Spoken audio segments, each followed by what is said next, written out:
Hey folks, you know I take my trail camera intel pretty seriously. It's a huge part of how I build my hunting strategy, and I'm always looking for gear that just flat out works. Stuff I can rely on. Backed by solid people and the best customer support in the business. That's exactly why I run Tacticam Reveal cell cameras. Whether you're just getting started or you're a full-blown data junkie like me, they've got a camera to fit your budget and your hunting style.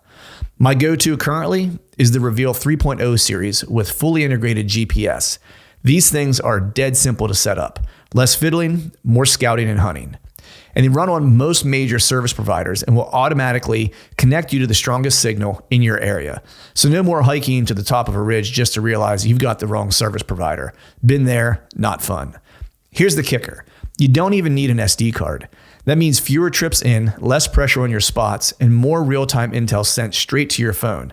And if you pair it with a Reveal solar panel or a lithium cartridge, you can keep those cameras running longer and spend more time doing what actually matters. Scouting new ground, dialing in a setup, or maybe, just maybe, finally cleaning the garage like you told your wife you would before the season started. Don't just take my word for it. Check out Tacticam Reveal at tacticam.com. Tacticam. Everything you need to take your hunting to the next level. Stay more comfortable, more concealed, and in the stand longer with Oscio gear. Premium camouflage apparel created for bow hunters by bow hunters.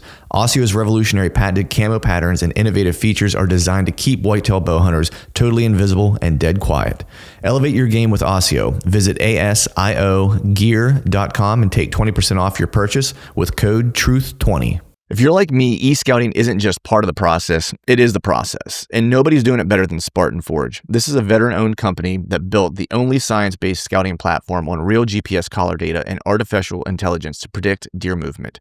But where it really shines is with their imagery. Spartan Forge now has a high-res UAV coverage for 80% of the whitetail states, down to 5-centimeter detail. That means you can see trails, old logging roads, cuts, even subtle vegetation changes that most apps completely miss. And if you really want to get nerdy, their LiDAR layer breaks right through the canopy so you can see the forest floor. Gives you some visibility to those hidden draws, ditches that big bucks absolutely love to live in. Add in historical wind data and a desktop-only features like Eagle Eye and Cyber Scout, and you've got the most advanced hunting app out there. Start your risk-free 14-day trial today at spartanforge.ai.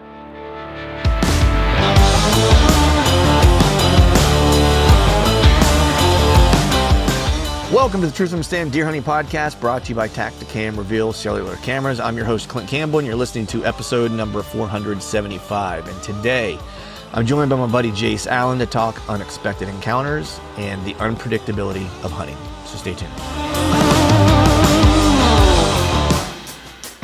All right, folks, welcome back to another episode of the Truth from the Stand Deer Hunting Podcast. And if you heard the preamble as we were getting ready to hop on here, my buddy over here is getting a little zinned up, a little caffeined up. Oh yeah, he's feeling a little fatigued. What are you fatigued from, man? You've been burning it at both ends. I know you've been hunting like crazy.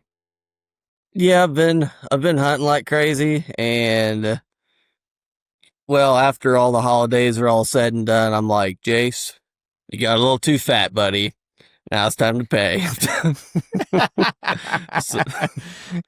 So I do these 2 days at the gym. It doesn't really make for the greatest feeling body ever, but whenever you go for a couple weeks and the diet's off and your working out's off and whatnot, I try to make up for lost time. So that's going to be the excuse that I use.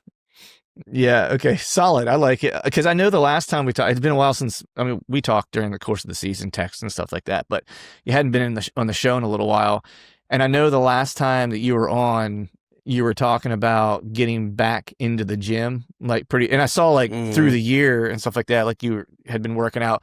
Because I think one of our mutual buddies give you some shit the one day about it or something like that. Yep. Yeah. I was up there in Pennsylvania. I was checking out Timber Ninja's saddles, and I just had a question for old Jason, the owner. I was like, hey man, what's this buckle rated for? Because here at the safety company, I'm used to seeing ratings on everything, for fall protection. Right. and I didn't see one on there. And I was like, "Hey man, what's this buckle rated for?" And then old Chris Weist, he looked me up and down, and he said, "What in the F are you worried about? Are you worried for, you skinny bitch?" And I was just floored. I was just like, wow. I was like, wow. I was like, well, Yeah. can't be having that happen. Right. Yeah, Chris, dude, he's like a mountain of a dude too. You know what I mean? Like he's just he is. He's built different. He is built way different. He is, and just an incredible athlete. Couldn't pick a better guy to, call you a skinny bitch. Right. It's what's funny is I was literally just talking, like, so we had Christmas holidays here and stuff at my house, and we hosted for my wife's brother and sister, because their parents were already in Florida for, their snowbirds. And my brother-in-law is big into the gym. Like he's always been, like he's done that for like 20 years probably. Like just he's done some bodybuilding competition type things. He's not big. He's probably like the size of you and I. Like I don't know how tall you are, but I'm like 5'9", on a good day, He's about the same size. Yeah. But he'll do like a big bulk and get up over like, up over 200 pounds and just like be big, and then he'll cut, and he just likes to he's always just kind of interested in like what the body's capable of and how you can manipulate your diet and workouts to change like how your body responds, reacts, performs, looks, like all that stuff, right? Yeah. He doesn't compete or do anything anymore. And so he's helped me out with like my lifting stuff for like jujitsu, because my goal was to try to get bigger too. Nobody called me a skinny bitch, but it was one of those things where, on the mat, I'm older too, right? I'm 47, and and I do a sport with 20-something-year-old dudes, and it's like I got to try to keep up, And so I needed to put on some weight because I was just too light for the longest time. So I went from like 158 to like 180 now. Which is roughly where I wanted to be. And I was talking to my brother-in-law as he was down over Christmas, and I said something about Chris, because they're about the same age. Like my brother-in-law is just a little bit older than Chris, I believe. And so, like, I don't know if you knew this or not, but Chris and I went to the same high school. Like I graduated way ahead of him. Like he was in like elementary school, but we're from the same town. Yeah. Like he knows where I grew up. Like he knows the house that I lived in. My brother-in-law was just a couple years older than him, so they like went to school somewhat together or whatever. And since they both lift a lot, like I was saying something about Chris to my brother-in-law, and he was just like, dude, that guy's always just been a house. He was like, he's just one of those freaks that like he can just put on like whatever amount of weight and lift it. He's like, and he's always been able to do that. Now I know he worked really hard whenever he was competing and stuff like that, but he was just like basically saying like the dude's a freak, it's like he's a mountain of a dude, and the guy can just push weight, but you guys like you and I aren't so lucky.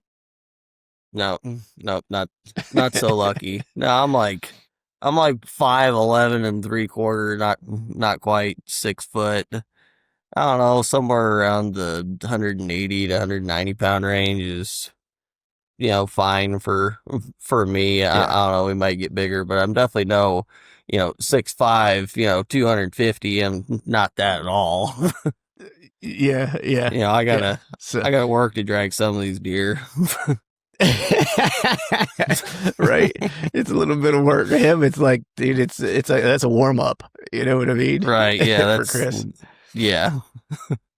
Just getting tuned up. He's like, dude. Hey, what'd you do today? It's like for pre-workout, I drug 4 deer out, and then I went and power lifted for an hour. Yeah. Literally one of those. Yeah. One of those days I was in Pennsylvania. He was like, he woke up before everybody else, and he decided to run up this. He was doing hill runs or something. Well, that wasn't enough. So somebody had cut down just green oak logs. So he put one of those on his shoulder and started running up the hill. And it's just like, all right, dude. Yeah. I'm all good. I'm gonna watch. Like, right. That's where I'm at. It's like you do your thing, buddy. Yeah, I'm gonna have my coffee. I'm gonna sip it. I'm gonna nod to you and say, "Good on you." It's about it. I'm gonna throw his in and appreciate it. Right, exactly. It's hard. It's hard Gosh. opening these up, you know. Oh Right. man, you know, it's like working out. Like I don't do the Zens because I can't get on the nicotine thing because like years ago when I stopped smoking and all that stuff, like I just can't do it anymore. But the funny thing Yeah. is as a kid when I was growing up, like I started chewing like at a young age, right? Like at Yeah. super young, like elementary school. Because my dad chewed and I thought it was cool. I wanted to be like my dad. So I would steal his Right. snuff. I'd put it in a plastic bag and I would stuff it in between these lilac bushes. And every day after school, I'd go out and I'd get a dip, you know, whenever I'd get home. Yep. And so that was just always what I did. And so like I'm sure other people do too, but I like the taste of chew. You know what I mean? But I haven't chewed Yeah. in years, like because I didn't. It's funny to say I stopped chewing in middle school. You know what I mean? Like stopped chewing in middle school. You know, picked up smoking, which was terrible, right? And then I stopped all of it. You know, whenever I was in my 20s, and just never went back to it. But I always like to have like a dip in or that taste whenever I'm hunting. So it's like I use like the non nicotine stuff called Black Buffalo is what I ended up finding. It actually is like pretty good. So I usually just carry a couple tins of those around for whenever I'm scouting and hunting, stuff like that. It tastes like tobacco, like gives me that taste, that little bit of burn, and but without all the bad stuff, you know. So Right. that's And where, of course, that's it brings the deer in. That's what I tell myself. I'm like, if I throw one of these in, man, I might see some deer, you know. And hey, Yep. I threw one in whenever I was out on Saturday, and I found probably some of the best sign that I've found on this piece or in this general area in like 5 years, you know. So, hey, you know, I'll take whatever I can get, you know. Right. That's funny. But how's your season been, man? How are things? I know. So just in full disclosure for people, Jace and I tried to do this podcast like a week ago, and we had all kinds of technical issues and stuff like that. So we're like, let's just try to, we'll get back together and talk later. And then in that amount of time, you managed to kill a hammer of a deer in true Jace fashion. Yep. Did I shoot that first one before? Yeah. So you shot. So you and I were talking about Tyson like before, like when we tried to do the first one, we started talking about him a little bit. And then you had another tag yet. And so you're like, you know, we were going to try to get back together. And then you had some time where you were going to be hunting over the holidays and stuff like that. So we were trying to coordinate a time. And then in that amount of time, you filled another tag. So I guess we can start with Tyson, right? Because that was a deer that you had known about for a while, right? Like he was kind of like your gray ghost to a degree, right? Yeah, a little bit. I mean, it's never a deer that I like went out and specifically targeted just because he's never been the biggest antlered deer. But we knew he was obviously mature. He's got a big body. There's just deer with bigger antlers running around, so I never really went out and like targeted that deer specifically. But by golly, whenever he steps out, I was like, there's no way I'm passing that deer. And I mean, and this season, I think I've passed the two biggest deer that I've ever passed before, with the exception of one deer in Kentucky. Whenever I was down there in 22 for 20 days, I ended up having to pass 150 inch 8-pointer to get to one of those bigger ones. And yeah, still to this day, I'm just like, what the heck? But I was gonna say real quick, but here in the last 4 or 5 weeks, I mean, it's just been phenomenal hunting out there. I almost killed another just absolute giant over the weekend. So hopefully the story is still going with that one. But no, we'll get into Tyson here. Yeah, how'd that all like shape up? Because I know, like you said, like I know you'll occasionally hunt a targeted deer, right? Like that's Like you've done that in the past, right? But yeah, what was it about this year maybe necessarily that did you let me ask it this way.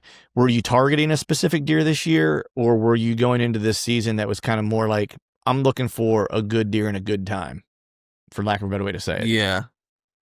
Well, I went into this year just really, really, really had my heart set on one deer. Um, it was a deer that I've been kind of, let's see, I guess the first time I knew of this deer, it was like in late November of 2023. Yeah, would have been yeah, it would have been 2023. I picked him up on trail camera, and all I was getting him at that time was the middle of the night. But it was like 3 o'clock in the morning every time, and he was always heading in a certain direction. So I went out and I went and scouted that general direction. Eventually found where he was wintering, and went out that February and end up picking a shed off of him. The shed was, and it was a strong side, but it was 89.5 inches. Damn. Just an absolute giant side. And Yeah, going that's into stupid last big. year, I was, yeah, it's just dumb big.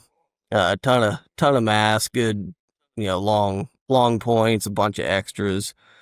Um, so getting into last year, I did have him in mind. But I was also already, let's see, the following year that would have been 3 years deep with the 9, and Mm-hmm. that's really the deer that just like kind of in I don't know, that deer played a really really big part of my life, and I'm still understanding that like more so, the longer that deer's gone. Um, but I was like, okay, I'm gonna hunt for these two deer. I'm gonna hunt for the 9, and I'm gonna hunt for moose, and I end up killing the 9. And moose last year, you could have killed him in Bobby Worthington fashion during the rut. Um, Mm-hmm. is whenever you could have killed that deer. And so after watching moves last year, this year, I'm just like, all right, you know what? I was like, this is the kind of deer that you just like, you're not gonna find deer like this everywhere. I was like, it's time to like really, really hammer down on this thing and chase him specifically. Now, during the summertime, I'm still gonna go out and I'm still gonna do my summer scouting, and I'm gonna look for some sort of deer that I would be willing to uh, chase, and potentially kill instead of moose. Well, I never found that over the summer. Um, and so here, come season, it's just like, we have the first month of season. I really don't have a whole lot to do, because Moose, he shows up to this piece around like October. Well, it's actually like the 12th or 13th for whatever reason is like is the first day I'll get him on trail camera in there. And one of our podcasts that we did before, um I talked about, trying to enjoy myself more, like, out in the woods, like smell the roses, go hunting with buddies, try to get other people involved, teach some other people some things I know. And so that's for the most part what I tried to do with my early season. Um, I took my buddy out a couple times. He passed some really nice deer. I took my buddy's wife out a couple times. She was looking to shoot her first buck. We were really close to getting her one a couple times. Um, and then I was in between. Then, whenever I wasn't helping them out, I was trying to bring my own game up for getting ready for hunting for moose. So like over the summer, what I did, which this is actually the first time I ever did this, is I went out to this piece that he's living on, and I just wanted to scout for acorns, which is something that I've never done in the summertime, because hunting acorns and like really getting down to like the nitty gritty of them, like that's something that I've never done before, but I've I've learned it's something that's incredibly enjoyable to do, and I don't know why I've never. Well, I give you a short answer why I've never dug into them in the past. It's because I grew up in southern Missouri, and every other tree is an oak tree. So it's just like, right, trying to hunt specific, trying to hunt, like specific oak flats or something. To me at that time, just didn't really make any sense because there's so many of them. Um, mm-hmm. but here late, but here later on, I'm like, there's got to be some sort of rhyme reason to at least where these different varieties of oak trees grow. And so I did find the rhyme and kind of the rhyme and reason to where all the red and black oaks drop, and there's quite a few other variations of red oaks that I'm getting myself familiar with. Um, but I went out this summer, and dang near every single red oak I saw was just absolutely loaded, and basically zero white oaks. Um, we're gonna be producing this year, and so because I had that little experience with moose before, especially with his winter range, which there was a ton of feed in his winter range this winter also. I was like, okay, this property is going to, at the very least, it's going to be good late season. Like it's going to be real good. Um, that's what I was thinking anyways. So But were you looking at those red oaks specifically and going, here's a late season crop that I just need to market, and I just need to wait for them to, for them to be the primary food source, and that's when I can hunt this area? Is that kind of what you were looking at? kind of, and it's not that I wasn't hunting it before that. It's just I know that's when it's going to get really good. It's like Right. that. Okay. That probably the last month of season. That very well could be my best window. To come in here and hunt this. Is Gotcha. kind of how the property was setting up. Unlike the year before, in a similar area where I shot the 9, there's almost no red oaks, and there was all white oaks. So like my opportunities there was going to be early, and I mean they still ate those white oaks even throughout the late season and in the winter. But my time frame of opportunity changed Mm-hmm. a little bit for that deer, just because we did have so many white oaks. There's such a massive crop. I feel like it just opened up opportunities for me earlier. Um, like if there wasn't like that mass crop with the 9 last year, like I would have ended up. I feel like I would have ended up hunting that deer a lot more in the rut, than I would be like early season. Um, Right. Okay. but with that all being said, Uh, uh, Go ahead. go ahead. So last last year, old Moose, he showed up on a certain scrape that I made just for him. In his draw that at least whenever he's on the public, seemed like he was in there the most. Um, he showed up last year on the night of October the 12th, and this year it wasn't on the 12th, but it was on the night of the 13th. I'm sitting there in bed, wondering where he's at. I'm like, come on, dude, just hit your scrape. I was like, let's get the ball rolling here. And laying there awake at night, and I get a notification, and I look, and I'm like, there he is. That's Moose, but he is significantly smaller than he was the year prior. I think those deer had a really hard winter last year. Cause like his, that or he got sick or something, cause his body wasn't filled out. He lost, I don't know, 8 to 10 points off of his rack. Wow. So he had a bunch of junk, and he's just a straight typical now, which isn't the worst thing in the world, but it wasn't the deer that, like, I don't know, it was kind of interesting to think about it. I eventually got over it and just start hunting the deer anyways, but, um, I guess had I known he would have been like that, still a giant deer. I don't know if that's one that I'm just going to completely forego early season and just like not hunt at all to have an opportunity at that deer. I'm gonna go hunt. I'm gonna go hunt Right. some other deer I found in the summer at that point. But we're already that far in. So I'm like, all right, well, let's just, go ahead and start hunting this deer. And you could pretty much wrap that story up there. There wasn't any encounter with them. I didn't see him. I didn't see any tracks. I didn't see any rubs that I thought might have been his.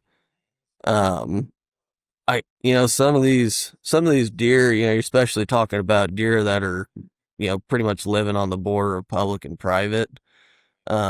If their range shifts a little bit in the wrong way, then you're pretty much out of the game. And I'm thinking that's what kind of happened here, with this deer. That, or he's just gotten really good at hiding.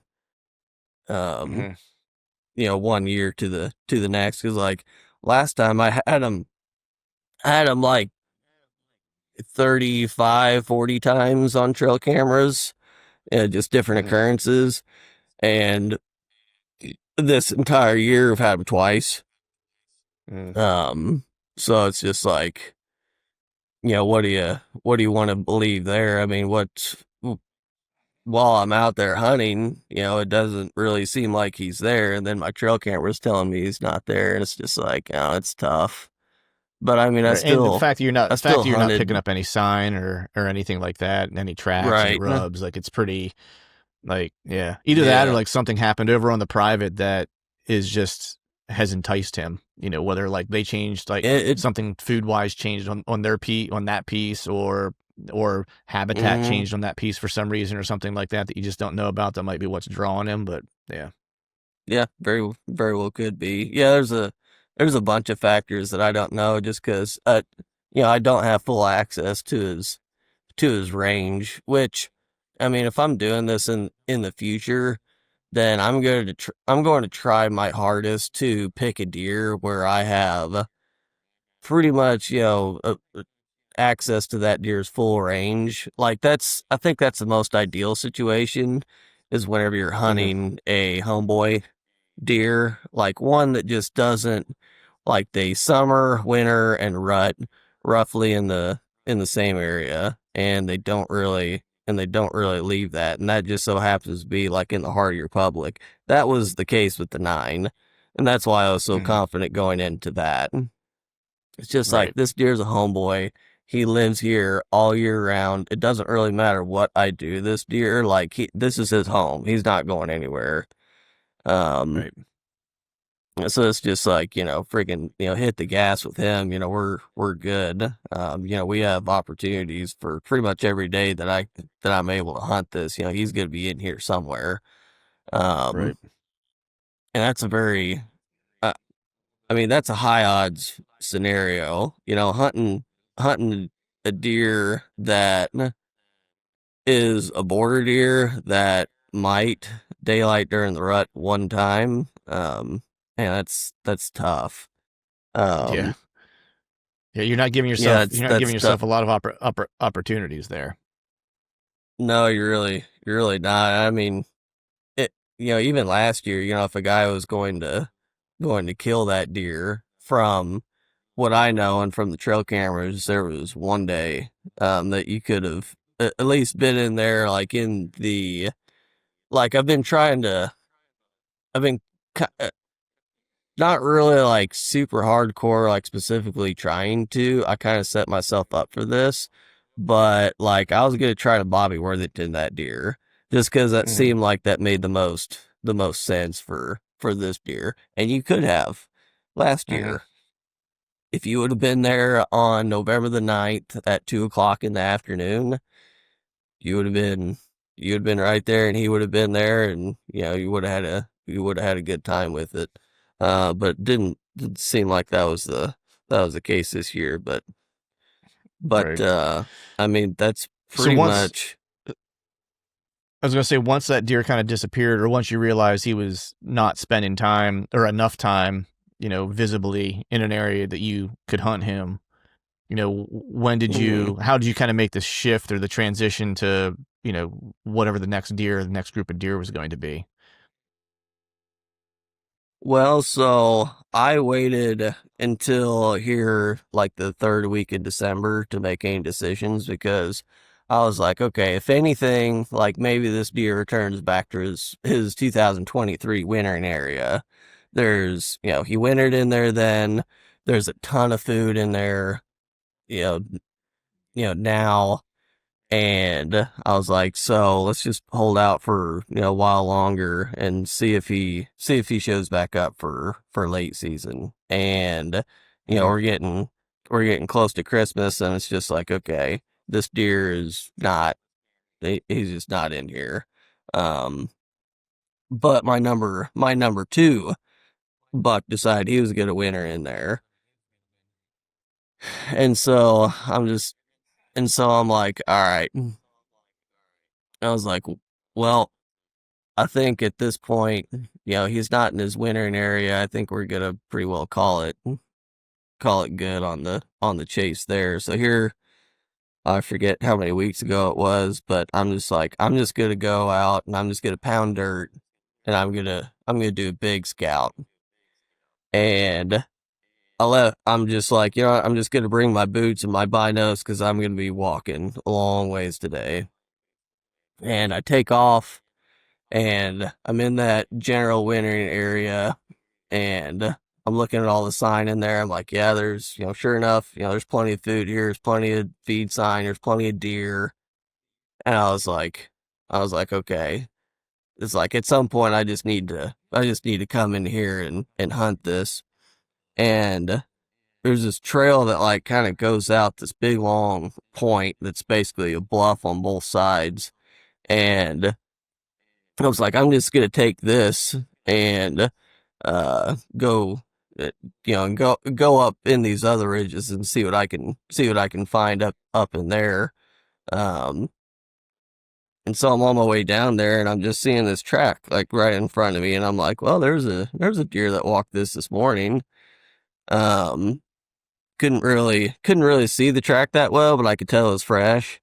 I was like, it just rained last night too. I was like, I'm just gonna, I'm already going this way, but I'm just gonna follow this track and just see where it leads me. And I'm following the track. I'm looking down, and my eyes just kind of brush up in front of me, and I look back down, and I'm just like, I gotta rub my eyeballs for a second. It's like, man, that's weird because I could have swore that just like right up ahead of me here, I just saw a big cage.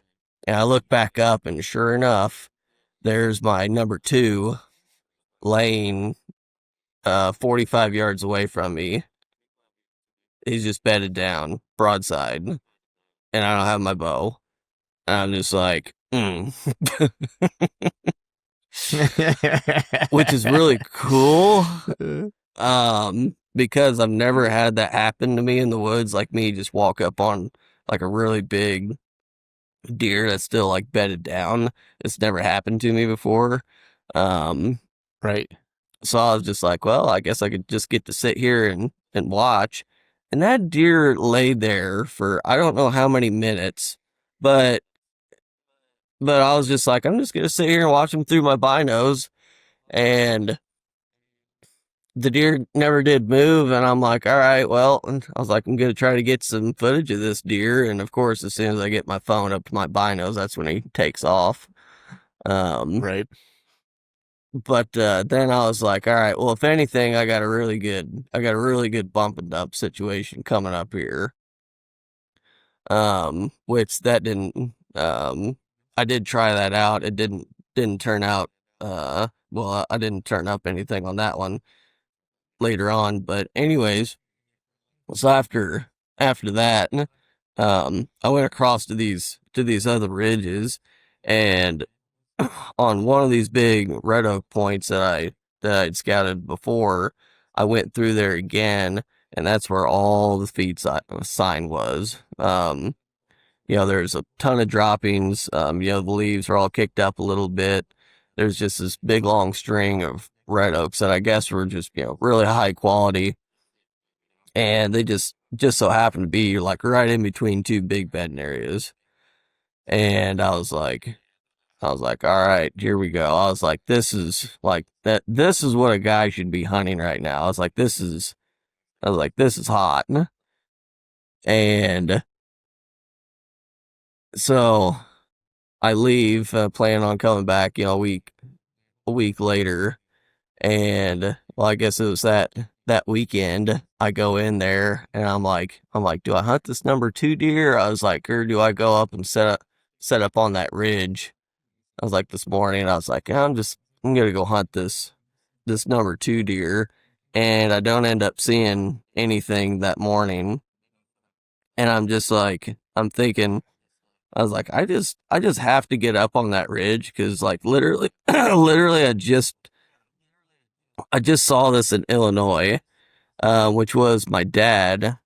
We got, all me and my buddies, we have all these, big crazy ideas of, what deer are doing, what they're supposed to be doing, and let's go over here and over there. And my dad, he just goes in there, finds a little bit of deer sign, follows it, finds deer. Eventually, it leads him to more deer, and I think it took him about 4 days, and he had an opportunity at a real giant and killed another really nice deer. And it's just like, we've been hunting over there for 6 years, and he comes in, and he just does what, I guess, just what makes the most sense for like what the deer are doing right then, and just hunting where the deer are, hunting hot sign and all that good stuff. And it's like he goes in there and does that in 4 days, and meanwhile we're, none of us had filled a tag yet at that point, I don't think. And it's just like, yeah, it's dumb, because it's just like, this is what my dad taught me to do, like while I was growing up, and I've done it a ton in the past, and it's brought me a ton of success, and I quit doing it. I blame trail cameras. But I'm like, I just got to get up there. So that afternoon, I swing way around this point, and I get up on top. And it's me and a muzzleloader. It's opening day of Missouri's muzzleloader season, and I should have brought a stand up there, but I didn't. I was just, I was on the ground. It was a long way in. It was hot. I was kind of feeling lazy, and I was like, I got a gun anyways. So I get up there on that ridge at like 2:30, and at like 4:15 or so, I thought I was hearing something behind me, and I'm looking that way, and I don't see whatever it is, whatever's making noise, and I look out in front of me, in about, I don't know, 60 or so yards. Here come a doe right into this oak flat, and then I can see another deer kind of coming off that hill, and I didn't even see a rack yet. All I saw was a big white face, and I'm just like, oh boy. I was like, I know what deer that is. That's Tyson. And I was like, here we go. The deer comes in, and I get picked off by the doe. She sees me, and the old buck, he's standing back there in the brush, and whenever he starts moving, I start to go ahead and shoulder my gun. I had to shoot him left-handed, which I've practiced a little bit before doing that. It seems like I'm mostly only have to do it like on game. Like I've shot a couple turkeys left-handed, and I think this is my second deer I've shot left-handed. But yeah, I go ahead and fire one off, and he runs off down the hill and piles up down there, and I'm just like, man, I was like, that's awesome. I was like, I know it's a super old buck, and yeah, it's funny how quick a season can turn around. Right. Little did I know it was going to happen less than a week later. But right, man, that's super. That's what I was gonna say. That's wild shooting left-handed. Like dude, I couldn't brush my teeth left-handed. I can't imagine shooting a gun left-handed or a bow or anything left-handed. Right. It wasn't my steadiest shot ever, but I have had to I have had to do it a couple times throughout the year, or throughout the years. Yeah.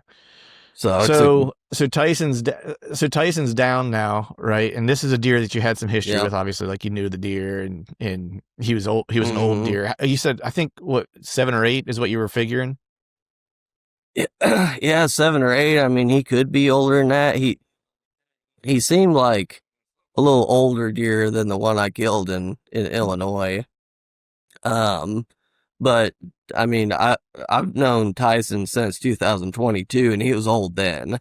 So I'm guessing he was 5 then. I really don't know. He could have been 4. He could have been 6.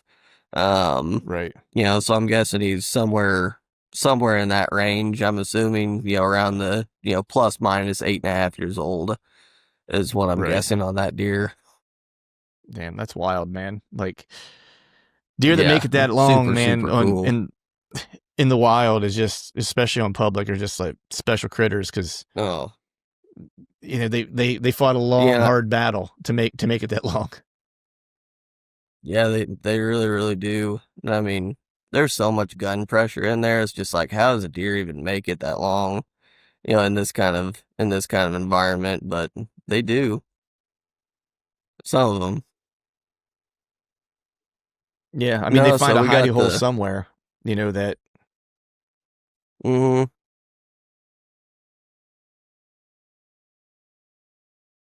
But so then you have so did you take any time off, or did you already kind of have like plans? Like, so this next deer that you were hunting, you had a little bit of a rodeo. I guess I'll say it that way. You had a little bit of a rodeo. that kind of happened because I was following. Yes, very, very much so. So I had already planned on going to Illinois because we were off for New Year's. So that was Wednesday, Thursday. So I already knew I was going to be in Illinois, Wednesday, Thursday. And I get over there and I'm like, all right, late season conditions. I was like, let's find some crop. Let's find my target buck over here. We're going to see, what I can do with this deer throughout the late season. And I guess well, I'll just tell the story first and I'll say my thoughts afterwards, but this isn't like the biggest glamour story, you've ever heard. It's nothing like, me and the 9, I've been chasing this deer for, years and years, and, been following them and, trying to catch up with them and, almost killed them. And, it's not a story like that. So I guess get ready for that one. So I'm out there, looking for my target buck, and I spend my whole morning from daylight until noon just looking in that area. And the best stuff that I found that mostly sets up for like my traditional late season stuff, it's just not what it's been in the past. And I'm just like, okay. I was like, well, because there's like not any giant food sources that Illinois DNR left over, like that's in my target bucks home range. which they usually do, but they did not this year. So the very best stuff that I found in there, because my dad, he's wanting to kill a doe at this point, and I'm just like, there is going to be deer come out on this field. I'm like, Dad, why don't you go give that a whirl tonight and see what happens, and I'm gonna go continue looking for something else. And throughout, and sometime that morning, my buddy Tyler sends sends a picture to the group chat, and it's kind of a blurry picture, but you can tell like it's like a nice mature buck. And I look at it and dang, well, that would have been nice if I was sitting there that morning. It's like I have no idea what deer that is.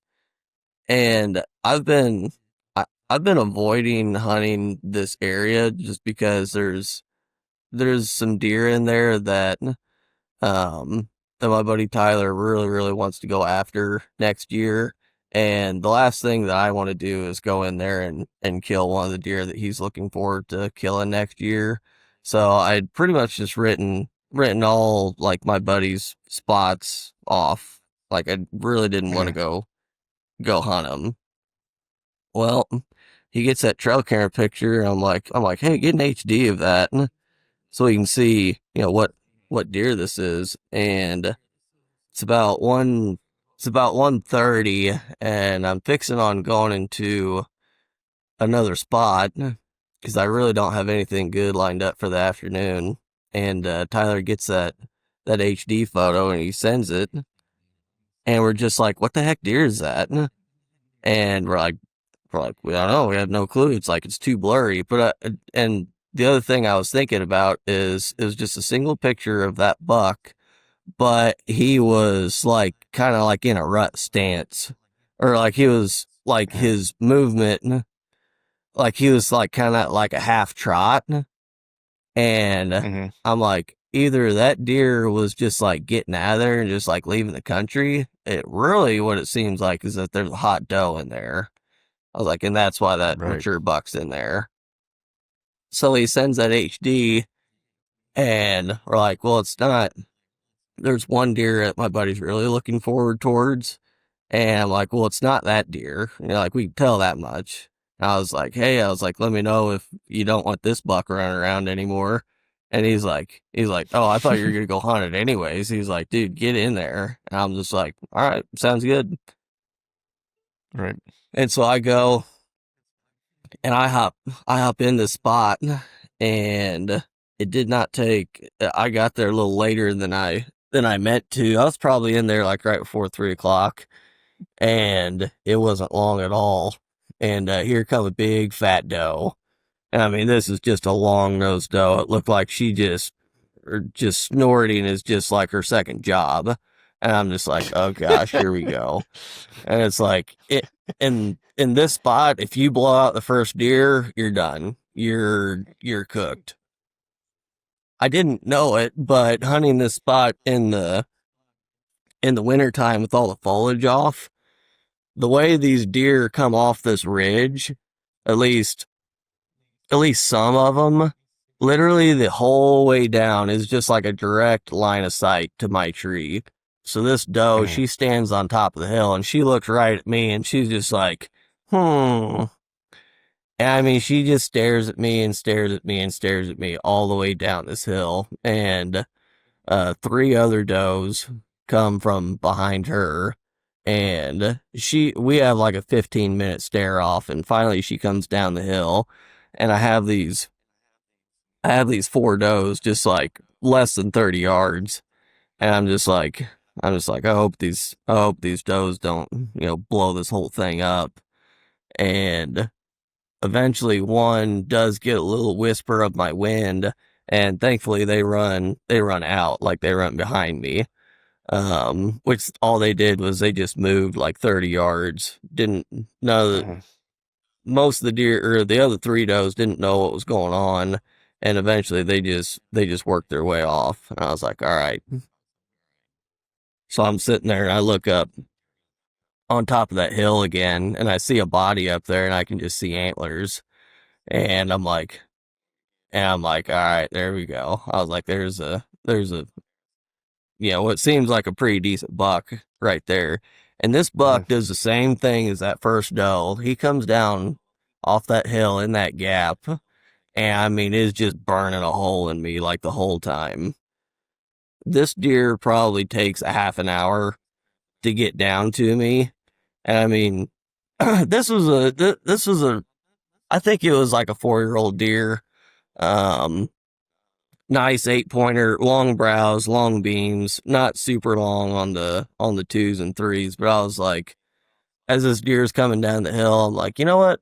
I haven't shot anything with my bow this year. I was like, and that's a good late season buck. I was like, I'm gonna go ahead and shoot this one. And after he's got me just absolutely wore out, he makes it to 15 yards just before he's about to step right into where I can shoot him. And then he decides that he doesn't like it.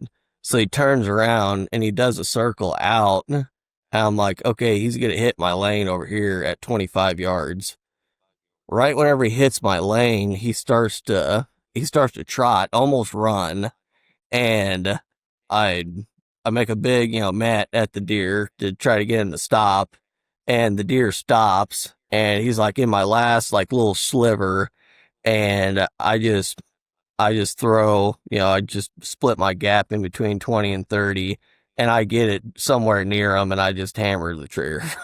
I mean, it was a way rush shot, and he ducks the arrow, and I don't know where exactly I would have hit him if he had not ducked the arrow. I imagine I would have been just slightly high, but I end up just nicking the hair off the top of his back, and he goes streaking off. And I was like, well, that was almost really cool. And I was saying to myself as he was coming down the hill, I was like, this is our hot streak, baby. Come on, let's hit it. And I was like, let's get this thing rolling. And then I miss. And then I'm like, oh my gosh. I was like, that is just embarrassing. So I put another arrow on, and about 20 minutes later, I hear another deer coming just a little further out, and this deer, it's a doe, and she crosses my big gap at about 35, and she crosses and she goes up right next to me, and then I just hear her grunt, and I'm just like, there's another buck, and I see this deer at maybe, I don't know, 70, 80 yards. He comes out into the lane. I can view him. And I'm like, oh my gosh. I was like, that is an absolute giant. And this deer turns and is coming, I mean, right to me. And I go ahead and I draw my bow. And while this deer is coming to me, I have no clue what deer it is, but he looks at me head on, and I just get a little like snapshot of that, and I don't know when it occurred to me what deer it was, but I don't think it was right then. I think it was afterwards. But I get that little snapshot in my head, and this deer comes in. I'm just about to get a shot. At 30, and he hits that doe's trail, and he's going up into the thick stuff. And I mean, I just got like almost nothing up that way. If I'm trying to shoot one, I mean, it's just a wall of brush. And somehow, as he's going up through there, I pick out a hole in the brush, and I bury my pin right there.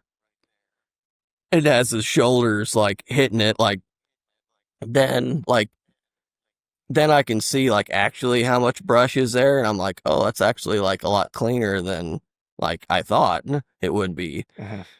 And his shoulder hits the gap, and behind his shoulder hits the gap, and I shoot, and I end up hitting him, pretty far back, and he goes and he just tears off out of there, and he runs like maybe 60 yards, and then I can't see him anymore, and I just hear this huge crash, and I'm just like, what the heck was that?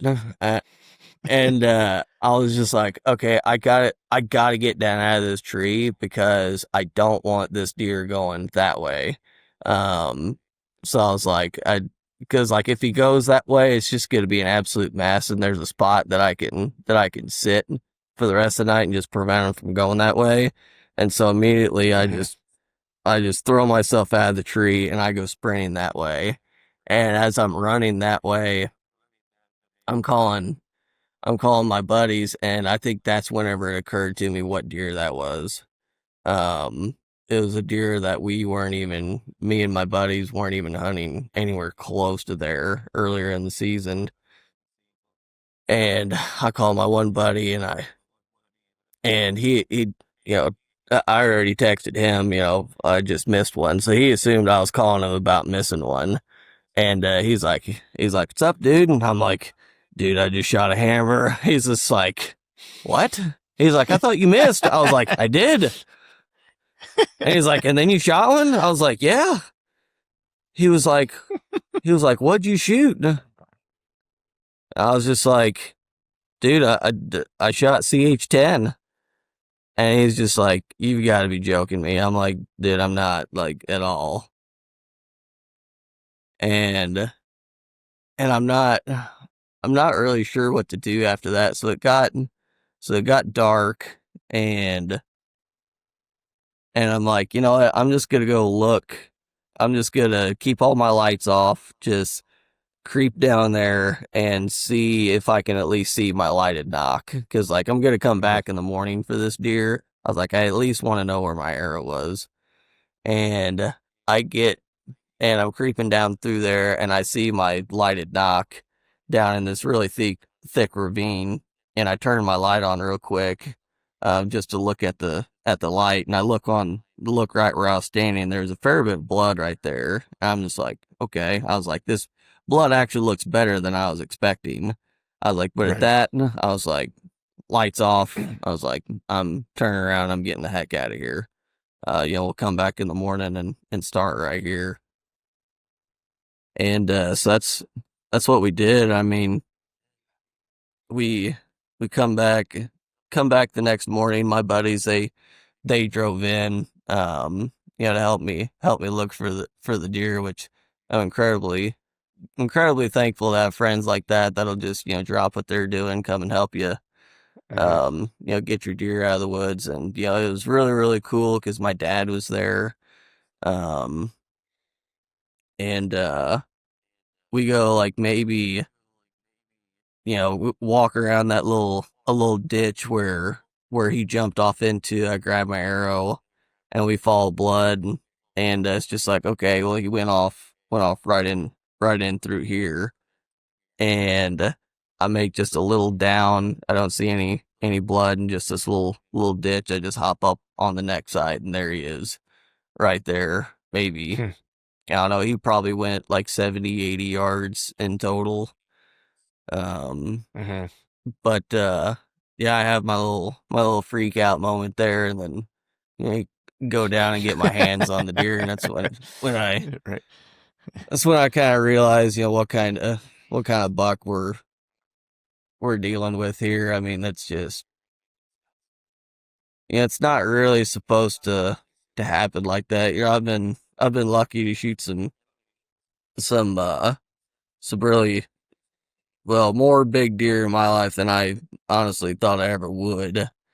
And to have that deer, come out in front of me, and me, get a shot on him, and, literally against about every single odd you could imagine. I've gone my entire life without missing that, with the exception of one that I had my sight dialed on wrong. Here a couple years ago, I have never missed a deer 25 yards or less with my compound.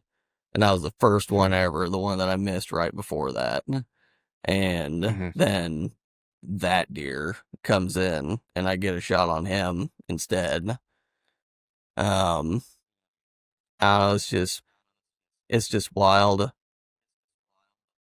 It was Yeah. nice because I think we spent 4 or 5 hours around that deer, just appreciating him and whatnot, and eventually got him got him drug out of there and got him completely broke down so I can take him home. And I still went glassing that afternoon, just really really trying to soak in the day.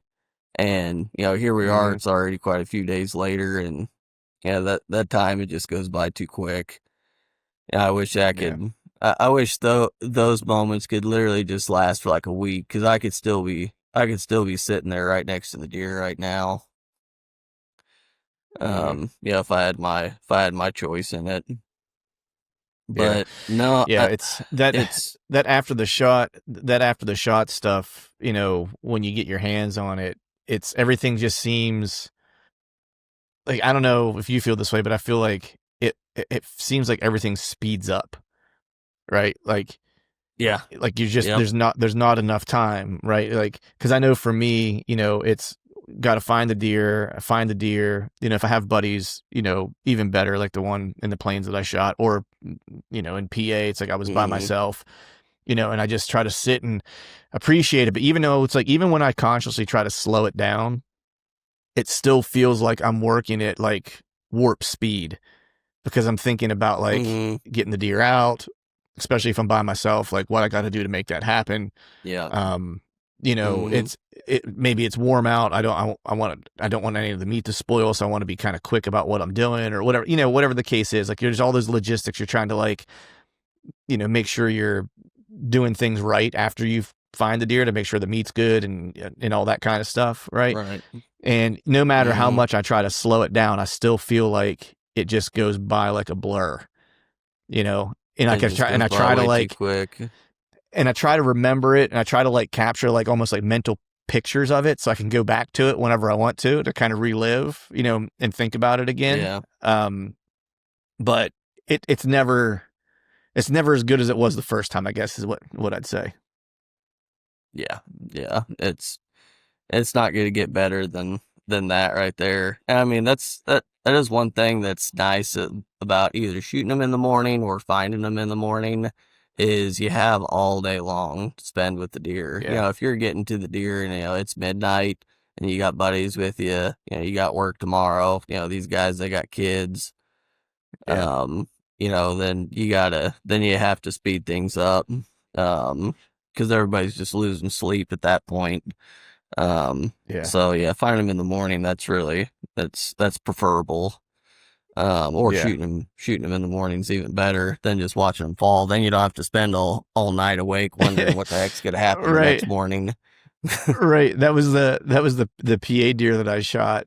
It was the same year I shot the one in the plains. They were two very different experiences. The one in the plains was shot at last light, and then finding him, in that whole rodeo that happened. And then buddies helped me getting him out. And same what you were saying, where it's like those guys were helping me. I want to do it as quick as I can because they're trying to hunt the next morning, and I don't want them having to be up late and whatever. So I'm really just trying to get the deer out of the woods and into my truck, and then I'll deal with, butchering and stuff the next day. And, right.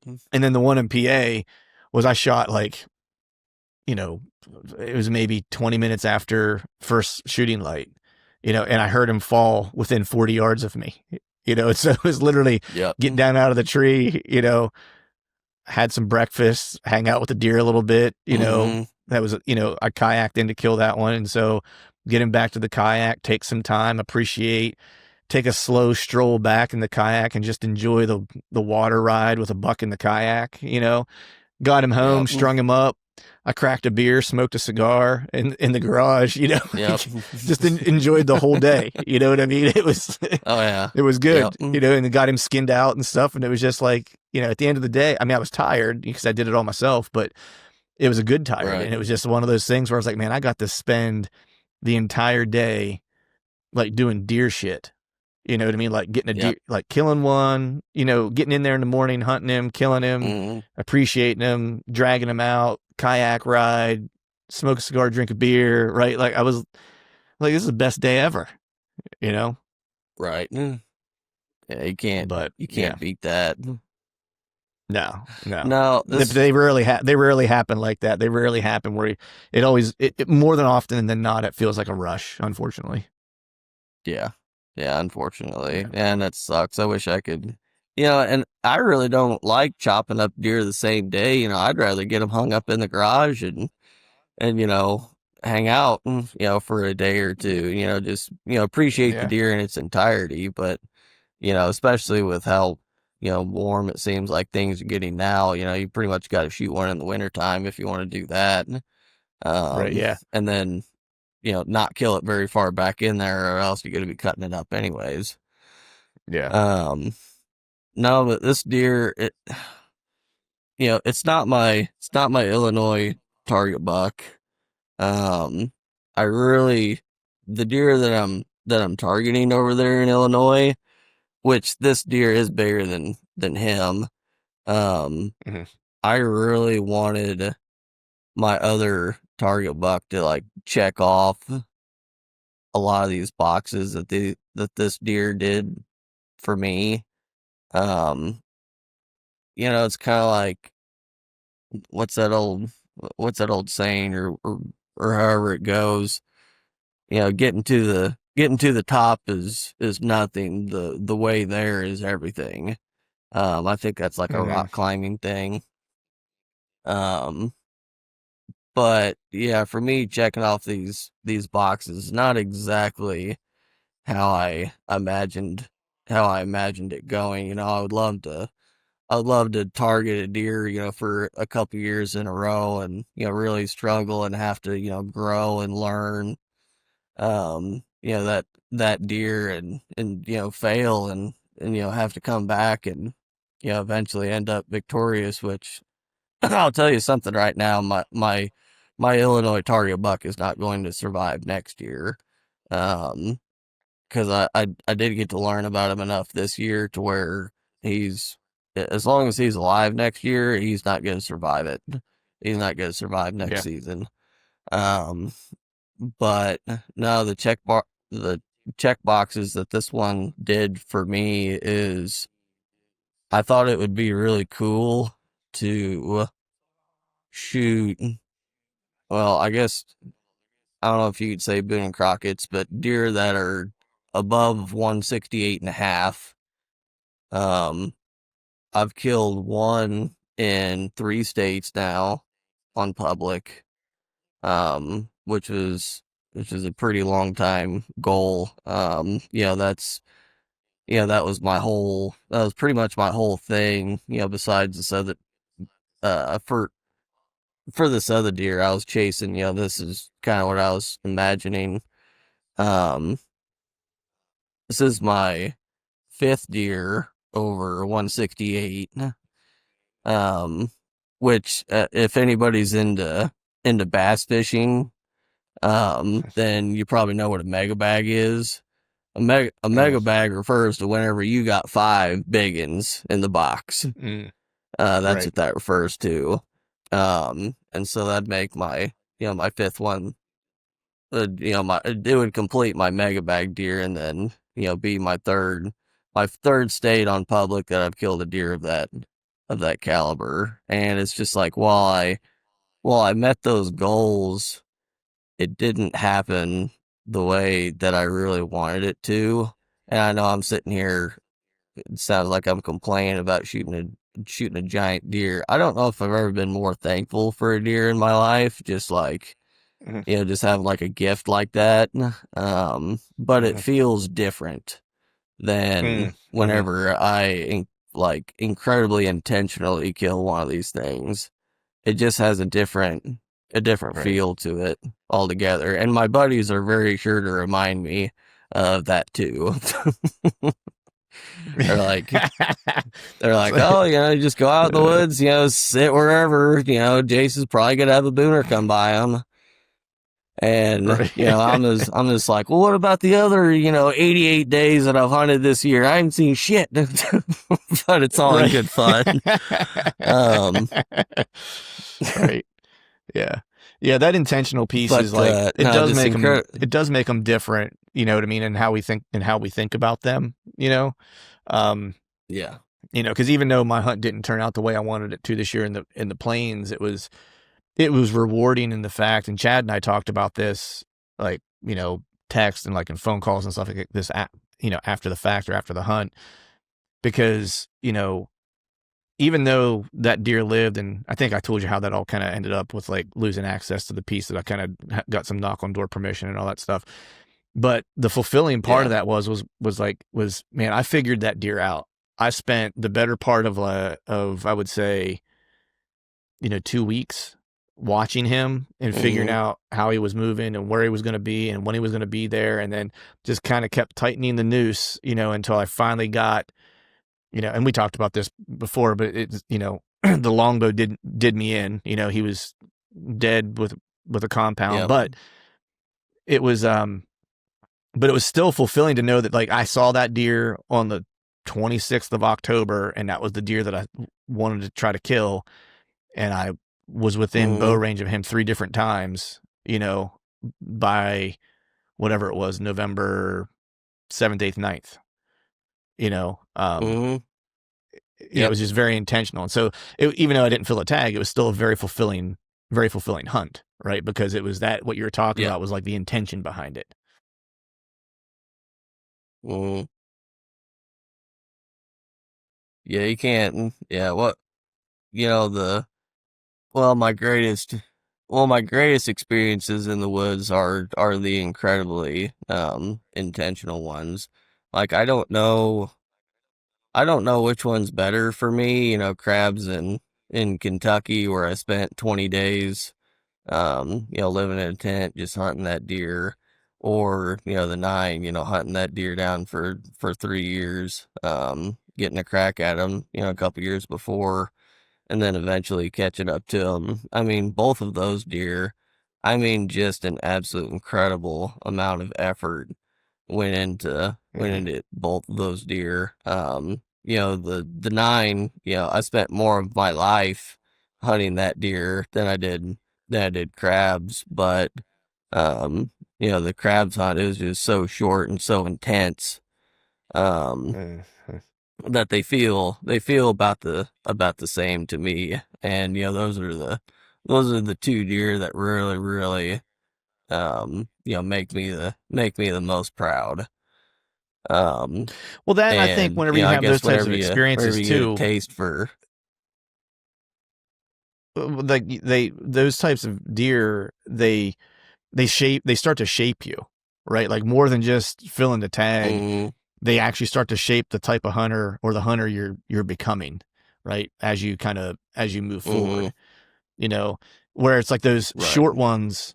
And when I say short ones, like crabs might have been like a shorter hunt, I'll say, and intense, but I kind of think of it in terms of, when you think of, athletes or football players in their careers, there's always the debate whenever you think about Hall of Fame, they'll think of, well, this guy's career was only 7 years long, right? So does he deserve to be in the Hall of Fame? It's like, well, in that 7 years, was he the absolute best? And was it an intense 7 years? Because if it was, and he changed how the game is played, or he changed how his position is viewed, then he deserves to be in the Hall of Fame, versus someone who, there's also, like admiration for those who can do it consistently for a long time over a period of time, right? It's like they're different approaches, but the value exchange is almost the same. You know what I mean? It's like you take a running back's career, like the person who comes to mind is like Terrell Davis. Very short career, but you'd be hard pressed to find a running back that had more impact on a team and did as much in a short period of time as he did, right? And then you could look at a running back like Jerome Bettis, who had a very long career, right, and put up gaudy numbers over the length of his career. And his is impressive for different reasons because of a running back having that type of longevity at that size, right? They're just different, but both have immense impact on the sport. Just how an intense hunt over a short period of time, is just as valuable and as important in shaping you, because those decisions have to happen quickly, right? Versus one that you hunt over the course of years, where it really tests your patience and your ability to kind of retain and adapt and change, because everything is changing from year to year. So you're not changing just in the micro sense of like within a season, but you're changing how you're hunting and how that deer might be moving over the course of multiple years. Right. And so I think they're both like just super, I think they're both just super valuable to experience. Right. Yeah, I'd say for sure. Yeah. But you're breaking up on me just a little bit. I think we're still good though. Okay. Man, I have one last question for you, with something I wanted to kind of get your perspective on before I let you run out of here. But when you think back on your season so far, and I know you have more hunting to do, before you're kind of completely wrapped up, but what is like one thing you would take away from this season? Like if you could kind of go back and think about the season just in totality, is there anything that sticks out to you that, maybe a decision you would change, or maybe something you'll prioritize differently next year, or just a place where you made a mistake where you're like, golly, like I know better than that, or man, I didn't really expect that. I probably need to address this going forward or change how I'm doing, X, for next year. Is there anything that kind of comes to mind? Well, I guess it would be, just regarding the two main deer that I am targeting, the one in Missouri and the one in Illinois. The one in Missouri, and this is just kind of like a general thing, is that very quite possibly that my expectations are out of line with reality, because there was like some awesome bucks that I was watching over the summer that I did not chase in September. And it's like, now granted, I'm also, trying to flirt with killing the biggest deer of my life, or at least that's kind of, that was the intention behind all that. But it's just like, also like some of these deer I'm finding in the summertime, it's like it's like, Jace, you can't tell me if that deer stepped out in front of you, like you would pass that deer, because that is the furthest thing from the truth. And it's like, and also like actually finding like a legit like 170 is like, you're gonna be freaking hard pressed to find one. So I think maybe not get like too crazy. It's like, oh, I want to find, I want to find, something 170 plus to hunt this year. There was, I don't know, 3 or 4 deer that were like in the 160s that I could have been chasing after early season, and I just didn't. And while other, you know, while people that hunt public land around here, like that's their deer of a lifetime. That's what they've been chasing forever. So it's just like, all right, maybe I just need to cool it there a little bit on that front. Because it doesn't take the biggest deer in the world to make me happy. Even though I was chasing a really big one, it's just like it's okay if maybe your exact intentions like don't happen all the time.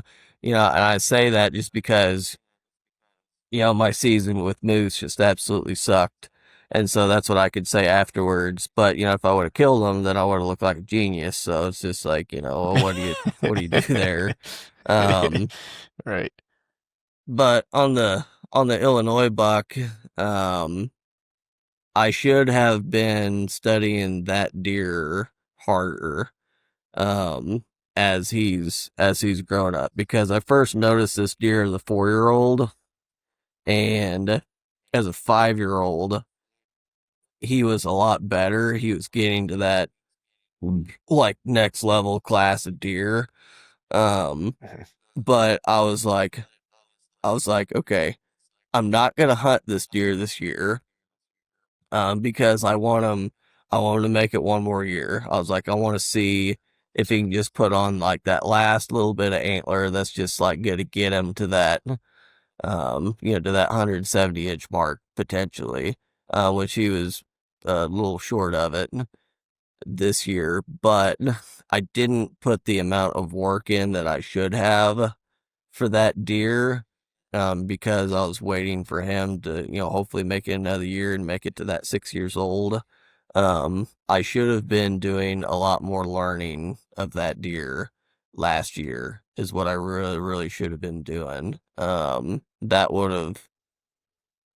was the one missing piece there that I screwed up on in trying to kill that deer this year, because it got around to this year and I thought I knew enough about that deer, but turns out I didn't.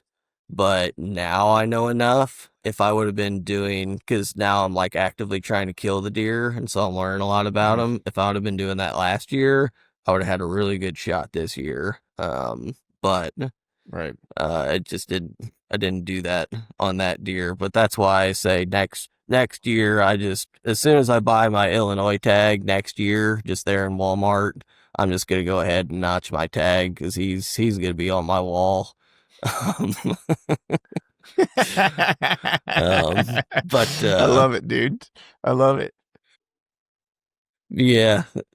So that's, I guess that's, my little things that I would change throughout the season. I did get to take my dad out a ton this year. I took some buddies out. I've hunted with other people more than I'd probably have in like the last 10. I don't regret any of that. If anything, chasing moose around early season opened up the door for me to just go enjoy myself and have some camaraderie around other people. So I don't regret that at all. And especially with my dad, him really getting back into hunting now. It's a really really cool thing to to see him getting back into it and really really start to fall in love with it again. That's cool. Yeah, I mean that's been that, and the man. That's really cool. Yeah, man, that's cool. And a lot of times, man, things just tend to work out the way they're supposed to. Also, and and so there's always things to learn, things to pick up along the way. But things usually end up landing where they're supposed to based on the work, the effort, and the good vibes, if you will, that we put out, right? It's like the good vibes you put out, spending with people, taking your dad hunting, trying to get people on deer and stuff like that. Maybe like why that, the quote unquote gift buck showed up. You know what I mean? It was like, we're like, hey, Jace has been a good dude. You know what I mean? He should get a little something for his efforts this year, but, buddy, man, I don't want to keep you any longer this morning. A little something. I don't want to keep you too long this morning here. I appreciate you coming on as always. Always like following along with what you got going on during the year. I can almost set my watch to it where I'm like, it's hunting season. Jace is going to put a good one on the ground. I just wait for the text message to come. But before we get out of here, let people know where they can follow along with you and where they can kind of, track along with all your hunting excursions. Yeah, man. Well, again, my name is Jace Allen. You can find me on Facebook or Instagram.